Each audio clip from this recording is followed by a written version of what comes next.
नाव आहे call ratio back spread. आता ही एक ऑप्शन स्ट्रॅटेजी आहे.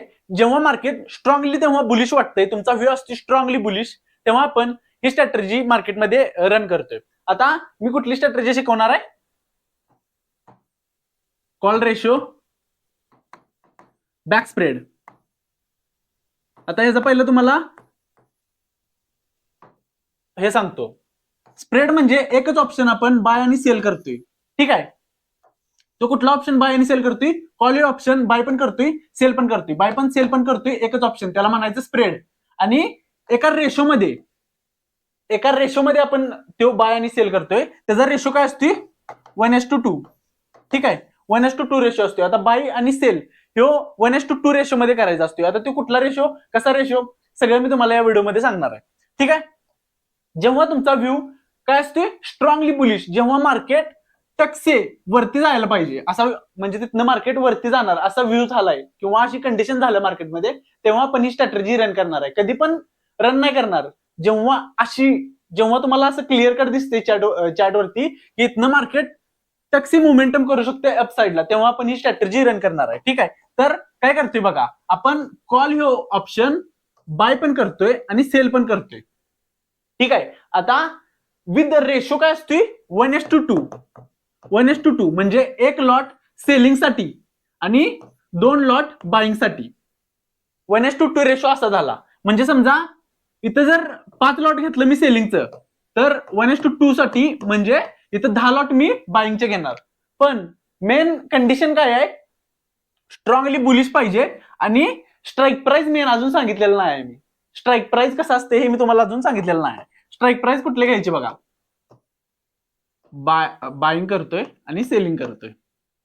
ठीक आहे, 1:2 रेशो संघ. हा, आता ह्यो जो बाईंग करतोय ना, तो ओटीएम असणार आहे.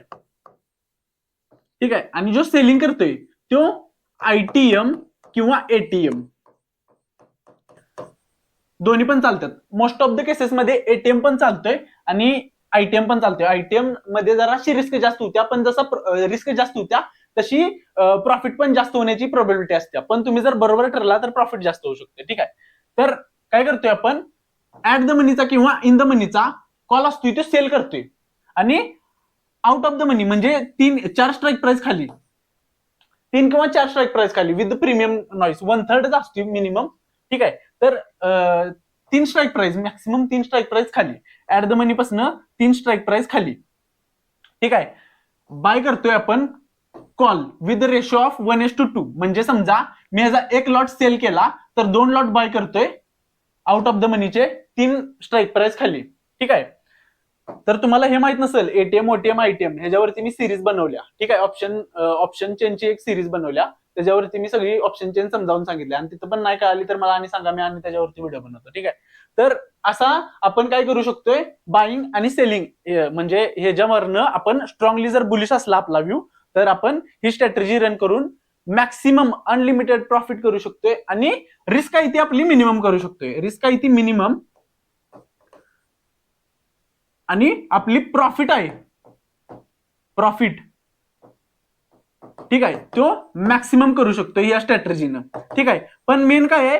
स्ट्रॉंगली बुलिश असायला पाहिजे. आता स्लाइटली बुलिश, स्लाइटली बुलिश जर झाली ना, स्लाइटली बुलिश, बेरिश नाही म्हणत, स्लाइटली जर बुलिश झाली तर तुम्हाला लॉस होणार. म्हणजे ही स्ट्रॅटेजी तुम्हाला जेवढा फायदा नाही देणार, एवढा फायदा नाही देणार. ठीक आहे, 25,500 वरून समजा 25,700 गेली, 25,800 गेली, 200-300 पॉईंट काहीच नाही आहे, 25,800. ठीक आहे, तर 200-300 पॉईंट काहीच नाही आहे, म्हणजे ही एवढी स्ट्रॉंगली बुलिश नाही झाली. पण स्ट्रॉंगली बुलिश म्हणजे काय? 500, 700, 800 पॉईंट अशी पडल्या, तेव्हा तुम्हाला काय होणार आहे? ही स्ट्रॅटेजी रन करून एक चांगला पैसा मिळू शकतो. ठीक आहे, आणि मार्केट पडलं तरी ना, मार्केट खाली जरी आलं तरी पण तुम्हाला प्रॉफिट होऊ शकतो या स्ट्रॅटेजीनं. आता तुम्हाला एक काम करायचं आहे, सेन्सिबल वरती जायचं आहे, स्ट्रॅटेजी बिल्डर वरती, आणि बॅक टेस्ट करायचं की मी अशी जर स्ट्रॅटेजी रन केली असती किती दिवस मागच्या मागं, म्हणजे केवढे एक्सपायरी झाले तेवढ्यामध्ये करू शकताय तुम्ही, आणि तुम्हाला प्रॉफिट केवढा झाला असता, लॉस केवढा झाला असता, आणि तिची प्रोबॅबिलिटी काय येते या स्ट्रॅटेजीनं हे तुम्ही बघू शकताय. ठीक आहे, जेव्हा जेव्हा तुम्हाला असं वाटलंय, कधी पण स्ट्रॅटेजी रन करायची नसते. ठीक आहे ना, आता वाटलं मला समजा की नाही आता मला ही स्ट्रॅटेजी कळायला, मी लगेच मार्केटमध्ये वापरणार आहे, नाही तसं नसते. ठीक आहे. एक कंडिशन व्हायला लागते, म्हणजे चार्ट बनवायला लागत्या. निफ्टीने तशी कंडिशन बनवली तरच ही स्ट्रॅटेजी रन करायची असते. कधी पण कुठली पण स्ट्रॅटेजी रन करून चालत नाही.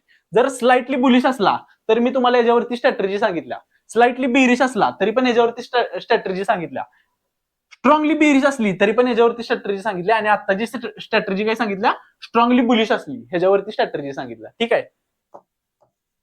आणि कुठली कुठली सांगितल्या हे लक्षात ठेवा. ठीक आहे. बिअर कॉल स्प्रेड, बिअर काय सांगितलंय मी, bear call spread, bear put spread, परत आणि 2 सांगितल्यात मी. लॉंग स्ट्रॅडल पण सांगितलंय. ठीक आहे. कधी वापरतात ते पण सगळं सांगितलंय. आणि आता एक सांगितलंय कॉल रेशो बॅक स्प्रेड, आणि ह्याच्या आधी सांगितलाय तो पुट रेशो बॅक स्प्रेड. हे जर तुम्हाला कळालं ना स्ट्रॅटेजी कधी रन करायची, कशी रन करायची, तर तुम्ही मार्केटमधनं एक चांगला बेनिफिट घेऊ शकताय, प्रॉफिट काढू शकताय. पण तुम्हाला मेन काय यायला पाहिजे, चार्ट रीडिंग यायला पाहिजे. चार्ट रीडिंग आणि तुम्हाला सगळं जरी आलं तरी तुमची सायकोलॉजी मेन सरळ असायला लागते. ठीक आहे ना. जर तुम्ही तुमच्या पोझिशन जर हलत असतील आणि तुम्ही म्हणजे तुमचं हे पण हलतंय. ठीक आहे ना. पोझिशन जसे हलत असतात तसे तुमचे इमोशन पण हलत असतात. तुम्ही त्याला फेस करून प्रॅक्टिस करून इमोशन स्टेबल करायचे आहेत, आणि मगच तुम्ही ह्याच्यामध्ये येऊ शकताय, आणि म्हणजेच तुमची सायकोलॉजी ठीक होऊ शकते. हेनच जर तुम्ही डायरेक्टच आलायसा सगळा फंड घेऊन तुमचा, आणि मला स्ट्रॅटेजी कळाल्या आणि मी ती रन करणार आहे, भाई तुम्ही पैसा घालवणार आहे, 100 नाही 200% तुम्ही पैसे घालवणार आहे. पण जर तुम्ही प्रॅक्टिस हळूहळू बारक्या क्वांटिटीने केलासा आणि नंतर मग हळूहळू मोठे ह्याच्यात गेलासा, तर म्हणजे हळूहळू पोझिशन इन्क्रीज केलीसा, तर तुम्ही एक चांगला ट्रेडर बनू शकताय. म्हणजेच मेन काय आहे, सर्व्हाइव्ह राहायचंय मार्केटमध्ये. हे मेन आहे. ठीक आहे. हे मेन यायला पाहिजे, मगच तुम्ही मार्केटमधनं पैसा मिळवणार आहे. 110%. जर तो माणूस सर्व्हाइव्ह राहत असेल ना तर तो पैसा मिळवणार, हे मी लिहून देऊ शकतो. पण तिची सायकोलॉजी विथ त्याची पोझिशन सायझिंग, रिस्क मॅनेजमेंट सगळं ठीक करायला त्याला पण यायला पाहिजे, की भाई मला चांगला ट्रेडर व्हायचा आहे, आत नाही यायला पाहिजे त्याच्या. नाहीतर तो असंच व्हिडिओ गेम सारखं खेळायला लागलाय तर तो कधी ट्रेडर बनू शकत नाही. ठीक आहे. एवढं सांगतो. आणि जर व्हिडिओ आवडला असला तर काय, लाईक करा, कमेंट करा आणि शेअर करा. आणि शेअर कोणाला करायचा आहे, ज्यांना ट्रेडिंग शिकायचं आहे त्यांना हा व्हिडिओ शेअर करा. ठीक आहे. That's it.